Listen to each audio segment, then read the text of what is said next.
আরাফার ময়দানে মানুষের গায়ে রোদ লাগে, মানুষ বড় কষ্ট পায়। তিনি আবার বাংলাদেশে ফেরত আসলেন জাহাজে করে অসংখ্য নিমের গাছ নিয়ে গিয়ে আরাফার ময়দানে ফাঁকে ফাঁকে লাগাই দিলেন। এখন যারা হজ করতে যায় ওই গাছের ছায়ে বসে যখন আরাফার ময়দানে আল্লাহর জিকির করে, ওই নিমের গাছের পাতা নড়ে আর জান্নাতের বাতাস হাজীদের গায়ে লাগে। গাছের দিকে তাকায় দেখে গাছের নাম হলো জিয়া টিরি।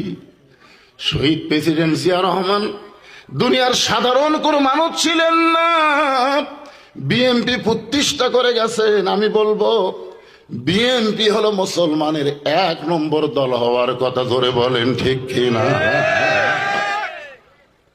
একটু মনোযোগ দিয়ে শুনবেন। আমি তখন মোস্তাফিয়া মাদ্রাসায় লেখাপড়া করতাম। আমার মাদ্রাসার ওস্তাদ আল্লামা নজিবুল্লাহ হুজুর, এখন তিনি মারা গেছেন। মোস্তাফিয়া হলো সরকারি মাদ্রাসা, তখন সরকারি ছিল না। উনি বললেন, শহীদ প্রেসিডেন্ট জিয়াউরকে দেখলে আমার হযরত ওমরের কথা বারবার মনে হয়ে যায়। প্রেসিডেন্ট জিয়াউর রহমান গাবতলী যখন ভ্রমণ করে, এমন সময় এক কৃষক রোদের মধ্যে উপর হয়ে জমির ধান লাগায়। তিনি বাংলার প্রেসিডেন্ট বুঝতে দিলেন না, তিনি নিজেও গেলেন ওই বুড়ো মানুষের সঙ্গে 1 পাই পর্যন্ত জমির ধান লাগালেন। বুড়ো এক সময় বলে, তুমি কে বাবা, আমার কাজে তুমি সহযোগিতা করো, রোদে পুড়ে পুড়ে কি তোমার কষ্ট হয় না? বলে, আমার জন্য দোয়া করবেন, এই সহযোগিতা করার কারণে আল্লাহ যেন আমাকে জান্নাত দিয়া দেয়।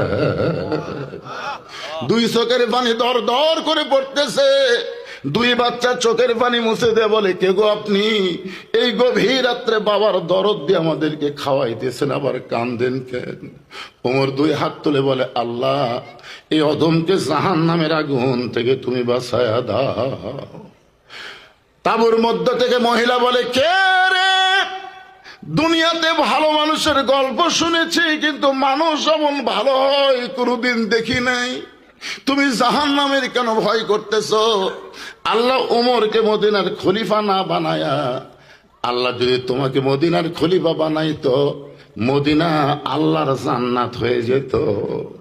আমাদের বাংলাদেশে সর্বশক্তিমান আল্লাহর উপর আস্থা রেখে বিসমিল্লাহ বলে শহীদ প্রেসিডেন্ট জিয়াউর রহমান যখন কোরআন সংসদের মধ্যে তেলাওয়াত করে, ভারতের সহ্য হলো না। মালওয়ানের বাচ্চাদের পরিকল্পনায় তাকে হত্যা করা হলো। যারা